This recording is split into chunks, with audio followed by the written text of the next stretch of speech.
Ciao napoletani, sono qui con voi, sono molto felice di essere con voi in questo momento.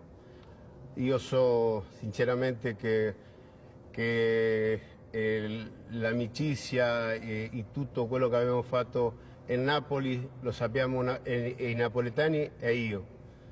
Sappiamo tutti noi che abbiamo fatto tutto contro tutti e questo non si può cancellare, questo non si cancella.